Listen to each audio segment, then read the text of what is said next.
اعوذ باللہ من الشیطان الرجیم بسم اللہ الرحمن الرحیم الحمد للہ والصلاة علی اہلہا اما بعد۔ وہ مہینہ کہ جس میں خداوند متعال نے انسان کو روزوں کے ذریعے آزمایا ہے، وہ مہینہ کہ جس کے بارے میں سرکار دو عالم صلی اللہ تعالی علیہ وآلہ وسلم یہ ارشاد فرماتے ہوئے نظر آتے ہیں، ایھا الناس قد اقبل الیکم شہر اللہ بالبرکۃ والرحمۃ والمغفرہ۔ وہ مہینہ کہ جو رحمتوں اور برکتوں اور تمام تر سعادتوں کو اپنے ساتھ لے کر تمہاری جانب بڑھ رہا ہے۔ وہ مہینہ کہ جس کے دن رات تمام دن راتوں سے افضل، جس کی گھڑیاں تمام گھڑیوں سے افضل، جس کے لمحات تمام لمحات سے افضل، جس میں اگر کوئی روزہ دار سو جائے تو وہ سو نہیں رہا، تسبیح خدا کر رہا ہے۔ وہ کہ جو سانس لے رہا ہے تو بھی ذکر الہی کر رہا ہے۔ اسی کے بارے میں ایک منزل وہ آتی ہے کہ خدا خود یہ فرماتا ہوا نظر آتا ہے کہ الصوم لی، روزہ میرے لیے ہے، اور یہ ایک ایسی عبادت ہے کہ باقی ہر عبادت کی جزا میں نے تمہیں بتا دی، لیکن یہ وہ عبادت ہے کہ جس کی جزا میں خود خدا دوں گا۔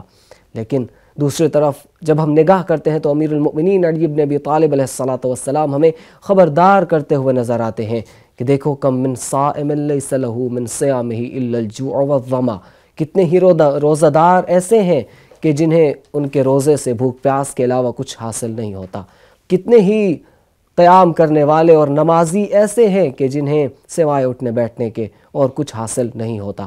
تو انتہائی حساس موضوع ہے کہ ماہ مبارک رمضان کے کچھ ایام جب ہم گزار بیٹھے تو ہمیشہ کی طرح ایسا نہ ہو کہ ماہ مبارک رمضان گزر جائے اور اس وقت ہم حسرت کی وجہ سے منہ میں انگلی دابے بیٹھے ہو۔ وقت ہے کہ ہم اس پر گفتگو کریں اور ہم وہ چیزیں کہ جو ہمارے ماہ مبارک رمضان کے اوقات کو اور اس کے ثواب کو اور ہمارے روزے کے ثواب کو اور اجر کو اور فضیلت کو کم کرتی ہیں، ان کو پوائنٹ آؤٹ کریں اور اپنی زندگیوں سے ان کو دور کرنے کی کوشش کریں۔ انتہائی اہم موضوع پر گفتگو کرنے کے لیے ہمارے ساتھ موجود ہیں انتہائی معزز و مکرم مہمان جناب مولانا نقاش الحسنین خان صاحب۔ بہت بہت شکر گزار ہیں قبلہ آپ کے۔ السلام علیکم ورحمۃ اللہ وبرکاتہ۔ وعلیکم السلام۔ آپ نے قیمتی اوقات میں سے وقت نکالا اور تشریف لائے۔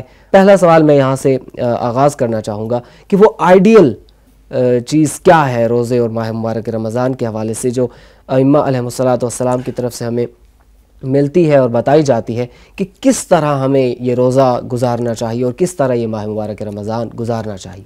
اعوذ باللہ من الشیطان الرجیم بسم اللہ الرحمن الرحیم الحمد للہ والصلاۃ علی اہلہا اما بعد۔ سب سے پہلے تو میں ذیشان بھائی آپ کا اور ہادی ٹی وی کی تمام انتظامیہ کا تہہ دل سے شکر گزار ہوں۔ اس سے پہلے کہ میں آپ کے سوال کے جواب کی جانب آؤں، مجھے ایک حدیث رسول یاد آ رہی ہے۔ رسول صلی اللہ علیہ وآلہ وسلم فرماتے ہیں کہ اے علی، اگر آپ کے وجود کی برکت سے اس روئے زمین پہ کوئی ایک شخص بھی ہدایت پا جائے تو یہ روئے زمین کی ہر چیز سے بہتر ہے۔ اللہ اکبر۔ میں دعا کرتا ہوں پروردگار آپ کے اس پروگرام کے توسط سے، ہادی ٹی وی کی اس کاوش کے توسط سے جتنے ہمارے ناظرین ہمیں دیکھ رہے ہیں، کوئی ایک بندہ بھی ہدایت پا جائے تو یہ آپ کے لیے اور ہمارے لیے روئے زمین پر ہر چیز سے بہتر ہے، اور خدا میں توفیق دے کہ ہمارے وجود سے کوئی ہدایت پا لے۔ اس سے پہلے کہ آپ نے سوال کیا، کچھ ایسی چیزیں ہیں جن سے روزے کا ثواب کم ہو جاتا ہے۔ مجھے یہاں پہ مولا علی کا ایک فرمان یاد آ رہا ہے کہ لو یعلم العبد ما فی رمضان۔ مولا علی فرماتے ہیں کہ اگر کوئی مرد مومن یہ جان لے کہ آخر روزے کی برکت اور فضیلت ہے کتنی، اگر کسی کو یہ پتہ چل جائے کہ جس دن تم روزہ رکھ رہے ہو اور جس رمضان میں تم رہ رہے ہو اللہ نے تمہارے لیے اسے کتنا خیر کثیر شمار فرمایا ہے، تو کہا کہ ہر بندہ یہ خواہش کرے کہ ہر دن رمضان کا دن ہو اور ہر مہینہ ماہ رمضان ہو۔ سبحان اللہ۔ اس لیے ہمیں کچھ چیزیں دیکھنی چاہیے کہ پروردگار جو اتنا ثواب ہمیں دے رہا ہے، جس میں سونا عبادت ہے، جس میں تسبیح کرنا عبادت ہے، جس میں گفتگو کرنا عبادت ہے، جس میں ایک ایک عمل عام دنوں میں 70 اعمال کے برابر ہے، بلکہ کچھ روایات میں اس سے بھی زیادہ ہے۔ ایک رکعت نماز اور عام دنوں میں 70 رکعت نمازیں، تو یہ ایک بہتر ہیں۔ اتنا سارا ثواب آخر ہمیں مل رہا ہے، تو ہمیں اور ہمارے ناظرین کو جاننا چاہیے، جو آج ہمارے اس پروگرام کا موضوع بھی ہے، کہ وہ کیا کام ہے کہ ہم ثواب کم کر بیٹھتے ہیں، ہمیں معلوم نہیں ہوتا۔ میں ایک اور بات اپنے ناظرین تک یہ پہنچانا چاہوں، کچھ باتیں ایسی ہیں کہ جو ہم سمجھ رہے ہوتے ہیں کہ یہ ثواب کی ہیں، حالانکہ اگر ہم انہیں ترک کر کے اس کے بدلے کوئی اور کام کریں تو ثواب بڑھ جاتا ہے۔ میں ایک مثال دیتا ہوں، ہمارے ہاں یہ ہوتا ہے کہ وقت سحر سحر سے پہلے جب سحری کا وقت ہوتا ہے تو قریب کی مارکیٹ سے یا شاپنگ مال سے کچھ لوگ خریداری کرنے چلے جاتے ہیں کہ صبح کی سحری کے لیے یہ چیزیں خریدنی ہیں. تو جب وہ لینے چلے جاتے ہیں تو وہ وقت جو آپ اپنے گھر والوں کے لیے، اہل خانہ کے لیے اہتمام کر رہے ہیں، اچھا ہے، ثواب ہے، لیکن وہ وقت نماز شب کا وقت ہوتا ہے، نماز تہجد کا وقت ہوتا ہے. بالکل. تو ہمیں اپنی زندگی کو مینیج ایسے کرنا ہے، اس کو ایسے طے کرنا ہے کہ ہم بڑے بڑے ثواب سے رہ نہ جائیں، محروم نہ ہو جائیں. آپ رات کو ایسا اہتمام کریے کہ صبح وقت سحر آپ کو کہیں اور سے خریداری کے لیے نہ جانا پڑے، نماز شب کریے. اور ہم جس طرح موبائل کا استعمال کرتے ہیں ہمیں معلوم نہیں ہوتا. سب سے زیادہ ان چیزوں کو ہم نے دیکھنا ہے کہ روزہ صرف بدن کا روزہ نہیں ہے کہ بھوک اور پیاس کو. میں اس کے لیے ایک حدیث اگر آپ اجازت دیں تو یہ بہار الانوار میں اپنے ساتھ لایا ہوں.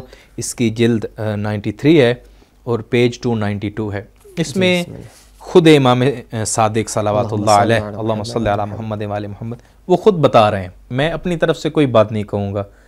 خود امام بتا رہے ہیں کہ آخر روزہ کیا ہے، کس چیز کا روزہ ہے، اور ہمیں کیا کرنا ہے کہ روزے کا ثواب کم نہ ہو. اللہ اکبر. ہم بے خبری میں، یہ نہیں کہ کوئی جان بوجھ کے کر رہا ہوتا ہے، ہم بے توجہی میں ایسے کام کر دیتے ہیں کہ ہمیں پتہ نہیں چل رہا ہوتا، اور ہم کہہ رہے ہیں کہ ہم نے نہ کھایا ہے، ہم نے نہ پیا ہے، ہمارا روزہ ہو گیا. روزہ ہو گیا. مبتلات روزہ صرف وہ ہیں جو ہمیں بتائے جاتے ہیں. نہیں، اس سے بات آگے ہے. وہ حقیقی روزے دار جو اسیر اللہ کہلاتا ہے، اللہ کی محبت کا قیدی، اللہ وہ حقیقی روزے دار جو اللہ کے ہاں مہمان بن کے جاتا ہے. کیا خوبصورت تعبیر ہے. ہاں، تو وہ روزے دار کون ہوگا؟ وہ امام صادق بتاتے ہیں، ان الصیام لیس من الطعام والشراب وحدہ. یہ جو روزہ عام لوگ رکھتے ہیں، صرف کھانے اور پینے سے رک جانا یا کھانے اور پینے سے متعلق ہونا، یہ صرف روزہ نہیں ہے. اور روزے کے لیے کچھ اور شرائط بھی ہیں.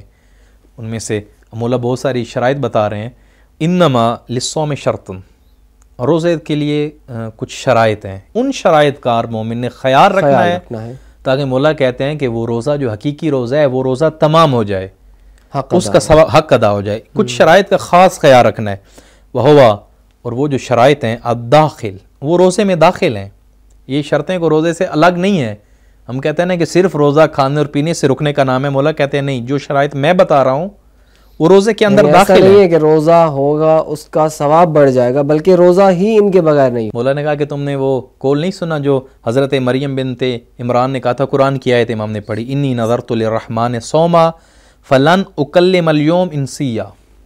روزہ رکھا جناب مریم نے، خاموشی کا روزہ. قرآن کی آیت ہے. انہوں نے کہا پروردگار میں تیری راہ میں روزہ رکھتی ہوں، اور روزہ کیا تھا کہ میں گفتگو نہیں کروں گی.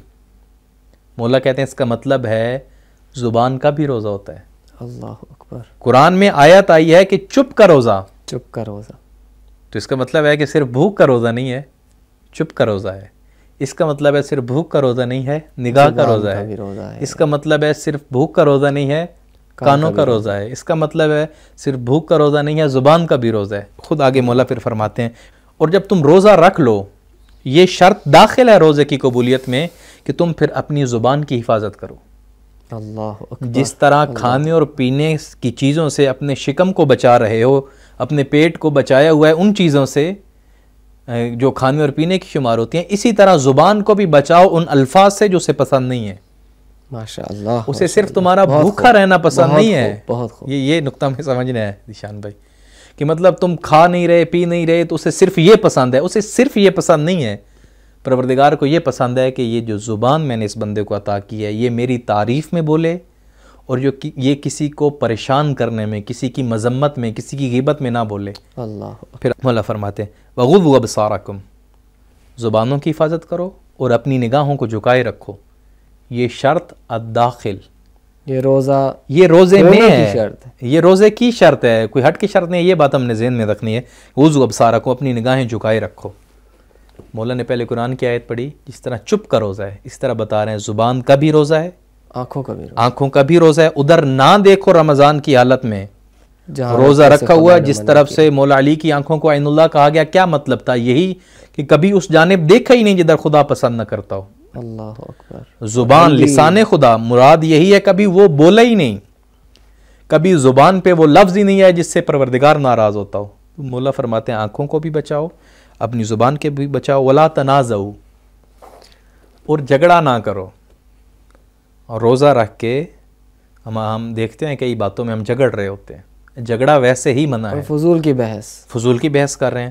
جھگڑا نہ کرو، کسی سے لڑائی مت کرو، حسد نہ کرو. فلا تغتابوا، غیبت نہ کرو.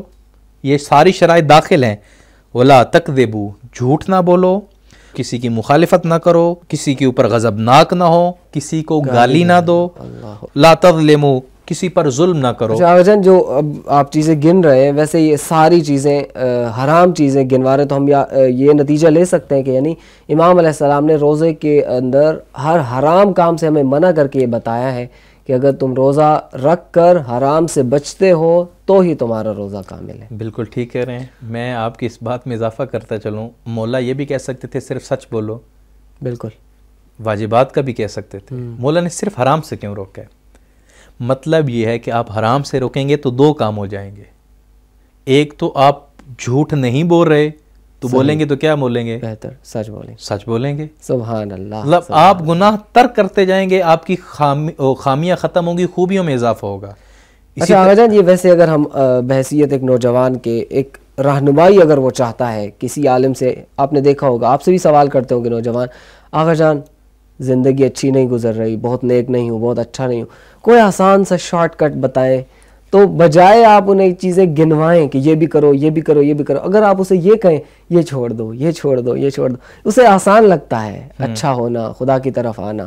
یعنی اس کا مطلب یہ ہے کہ کچھ چھوڑ کر بھی بہت کچھ پایا جا سکتا ہے. میں آپ کی بات میں بہت اچھے نقطے کی طرف آپ نے آگاہ کیا. میرے ذہن میں ایک بات آ رہی ہے، ہمیں سمجھنے کی ضرورت ہے. اسلام اتنا مشکل نہیں ہے سبحان اللہ، جتنا ہم لوگوں نے بنایا ہوا ہے. اتنا مذہب حقہ اگر اس اسلام کو دنیا کے سامنے پہنچا دیا جائے تو میرے خیال میں کوئی ایسا اہل عقل نہیں ہوگا کہ جو اس کا انکار کرے. غالباً، اب مجھے نام صحیح یاد نہیں ہے، غالباً آیت اللہ صافی گل پیگانی سے منسوب ہے. یہ جا رہے تھے کہیں سفر میں، تو راستے میں رمضان کے دن تھے، راستے میں ڈاکوؤں نے ان کے قافلے پہ حملہ کیا، اور پرانے دور میں جس طرح لوٹ لیا جاتا تھا ان کے مال و اسباب کو لوٹ لیا گیا. تو رمضان کا دن تھا، تو باقی سپاہی کھا رہے تھے، پی رہے تھے. چونکہ یہ سارے روزے میں تھے جو قافلے والے تھے، تو جو ان کا سپہ سالار تھا وہ کچھ کھا پی نہیں رہا تھا. اور ایک چور نے کہا کہ آپ بھی کھائیے. کہا نہیں، میرا روزہ ہے. تو کہا بس یہ بات جب میں نے سنی نا، کہا اب مجھے موقع ملا ہے میں اس سے گفتگو کروں. ان کے پاس ہے اور کہا کہ یہ کیسی عجیب منطق ہے، اب مال و اسباب لوٹ رہے ہو اور روزے دار بھی ہو، کیوں؟ تو ایک جملہ انہوں نے کہا، آیت اللہ فرماتے ہیں، انہوں نے یہ کہا کہ میں اپنے اور خدا کے درمیان صلح کی گنجائش رکھ رہا ہوں. اللہ اکبر. پھر آیت اللہ کہتے ہیں کہ کچھ سال بعد واپسی کا دروازہ، کچھ سال بعد وہی بندہ مجھے حج بیت اللہ پہ ملا، پروردگار کے گھر کا طواف کر رہا تھا، اور مجھے کہنے لگا کہ وہ جو صلح کی گنجائش میں نے رکھی تھی وہ میرے کام آ گئی ہے، میں نے سب کچھ چھوڑ دیا. اللہ سمجھنے کی بات یہ آغا دیشان، یہاں پہ سمجھنے کی بات یہ، ہمارے معاشرے میں یہ ہوتا ہے کہ تم یہ کام نہیں کرتے تو روزہ کیوں رکھ رہے ہو؟ ہاں بالکل. مطلب اب یہ ساری شرائط روزے میں داخل ہیں، لیکن فرض کریں کوئی غضبناک ہوتا ہے تو اسے کہا جاتا ہے تم غضبناک ہوتے ہو تو روزہ کیوں رکھتے ہو؟ اللہ، تم تو سارا دن سوتے ہو تو روزہ کیوں رکھتے ہو؟ نہیں، یہ نہیں ہونا چاہیے، بلکہ یہ کہا جائے جب روزہ رکھتے ہو تو یہ چیزیں نہ کرو. صحیح. انسان کو خدا اور اپنے درمیان صلح کی گنجائش رکھنی چاہیے. ایک اچھے کام کے ترک کی وجہ سے دوسرا نہ چھوڑیں. میں ناظرین تک یہ پیغام پہنچانا چاہتا ہوں، زندگی میں اب رمضان میں وعدہ کریں پروردگار سے گناہ ترک کریں گے، لیکن اگر کوئی غلطی ہو رہی ہے تو یہ نہ کہیں کہ جب میں وہ گناہ کر رہا ہوں تو روزہ کیوں رکھوں. ہمارے معاشرے میں ہے کہ مثلا میرا مال حرام کا ہے، مال کا حرام ہونا یہ الگ حرام ہے، اور روزے کا ترک کرنا یہ الگ حرام ہے. یہ دو حرام آپ کر رہے ہیں. اب یہ کہیں کہ میرا مال حرام ہے میں سچ کیوں بولوں، میرا مال حرام ہے میں سچ کیوں بولوں. تو یہ باتیں ہمیں سمجھنی ہے. آپ حرام کو ترک کیجئے، نہ کہ حرام کے کاندھے پہ اپنے ان باتوں کو رکھ کے واجب ترک کر دیجئے. نہیں، اب ابھی کوئی انسان، اگر کوئی ہمارا سامع خدا نہ کرے کہ کوئی ایسا کام کر رہا ہے جس سے وہ پروردگار کے سامنے سرخرو نہیں ہو سکتا، تو وہ آج سے تہیہ کرے، وہ چھوڑے، اور ساتھ ہی یہ وعدہ کرے کہ میں رمضان کے روزے ترک نہیں کروں گا، اپنے درمیان اور خدا کے درمیان صلح کا راستہ رکھے. بہت ہی پیارا نقطہ آپ نے فرمایا ہے. اور ایک حدیث میرے ذہن میں حدیث ایگزیکٹ نہیں آ رہی، لیکن اس کا مضمون یہی ہے کہ امام علیہ السلام نے منع کیا ہے کہ گناہ ہو جاتے ہیں انسان سے، انسان گناہگار ہے، لیکن کم از کم واپسی کا دروازہ کھلا رکھو اور ایسا نہ ہو کہ آخر وقت تک خدا کی بارگاہ میں واپس نہ پلٹو. اگر جناب آپ نے بہت ہی خوبصورت انداز میں سوال کا جواب دیا. بات میں ایک حدیث مولا علی کی ایڈ کرنا چاہتا ہوں, اور مختلف متون سے رسول اللہ سے بھی یہ مروی ہے اور مولا علی سے بھی, کہ من وجدہ رمضان, جو بندہ جو گنہگار رمضان کا مہینہ پالے اور پھر بھی بخشا نہ جائے, تعجب ہے اس بندے, تعجب ہے. اب ہم نے آئیڈیل چیز تو دیکھ لی, اہل بیت یہ چاہتے ہیں, ایسا روزہ چاہتے ہیں, ایسا ماہ رمضان چاہتے ہیں. آپ معاشرے میں رہتے ہیں, معاشرے میں آپ نے زندگی گزاری ہے, کون سی چیزیں ہیں جو ہمارے ماہ مبارک رمضان کا وقت جو ہے وہ زیادہ ضائع کر دیتی ہیں, ہمارے ثواب کو زائل کرتی ہوئے نظر آتی ہیں؟ وہ چیزیں اگر ہمارے سامنے پوائنٹ آؤٹ ہو جائیں تو جس کو ہم کہتے ہیں کہ بیماری ڈائگنوس ہو گئی ہے, اب اس کے ہم نے علاج کی طرف بڑھنا ہے, ٹریٹمنٹ بعد کا مرحلہ ہوگا. آپ کائنڈلی کچھ پوائنٹس ہمیں بتا دیں کہ جو آپ معاشرے میں دیکھتے ہیں. ہمیں جاننا بھی چاہیے, کیونکہ یہی حدیث جو میں پڑھ رہا تھا, مولا نے کہا کہ فَإِذَا فَعَلْتَ ذَلِكَ, اگر یہ سارے کے سارے کام تو کر لے گا جو میں نے بتائے ہیں, تو فَأَنْتَ صَائِمٌ لِلَّهِ, پھر تو روزے دار ہے. جو سارے کام میں نے بتا دیے, اگر ان میں سے کچھ کم کر دیا تو جو روزے کی مقدار ہے اس کا ثواب ہے, اس کا گویا تم نے کچھ کم کر دیا. اسی لیے یہ بات سمجھنی ہے, کچھ چیزیں ہمیں پوائنٹ آؤٹ کرنی ہے کہ کیا کیا روزے کے ثواب کو کم کر رہی ہیں, اور ہمیں دقت سے دیکھنے کے بجائے کچھ موٹی موٹی چیزیں جو ہماری روزمرہ زندگی میں ہے. چونکہ روزہ بھوک اور پیاس کا نہیں, میں پہلے بتا چکا ہوں, سر سے لے کر پاؤں تک کے افعال کا نام ہے. مولا کہتے ہیں اگر آپ نے ایک چیز کو خدا کی مرضی کے خلاف استعمال کیا تو ایک حصہ چلا گیا. ہو سکتا ہے کسی کا روزہ 90% قبول ہو سکتا ہے کسی کا 50% قبول ہو. ہمیں جاننا ہے, اور یہ بات ہماری روزمرہ زندگی میں ایک یہی مثلا یہ کہا گیا کہ رات کو جاگنا عبادت ہے. صحیح, رمضان کی راتیں جاگنا چاہیے, عبادت ہے. تو اس کا کیا مطلب ہے؟ ہم ان محفلوں میں بیٹھ جائیں جن محفلوں میں خدا سے دوری کی باتیں ہوتی ہیں, ذکر خدا سے خالی ہوں, یا صرف جس میں ہنسی ہو, طنز و مزاح ہو, جس میں کوئی دین کی بات نہ ہو, جس میں کسی کا مذاق اڑایا جا رہا ہو. تو جاگنا ہے, ثواب لیتے لیتے گناہ نہیں کر بیٹھنا. اللہ اکبر. مطلب ہم جاگ رہے ہیں کہ خدا ہمیں ثواب دے, کسی ایسی نشست میں بیٹھا جس میں نہ ہی گناہ کرنا ہے نہ ہی وقت کا ضیاع کرنا ہے. اسی طرح آپ جو ہے وہ ٹیلی ویژن لوگ دیکھتے ہیں, ان پہ وہ چیزیں دیکھیں جو خدا کے نزدیک کرتی ہیں, موبائل میں وہ استعمال کریں جو خدا کے نزدیک کرتے ہیں. اپنی خریداری کا وقت وہ بنائیں جن میں باقی عبادات ضائع نہیں ہوتی. اور دعا کرتا ہوں کہ پروردگار ہمیں اور آپ کو اس پروگرام کے توسط سے یہ توفیق دے.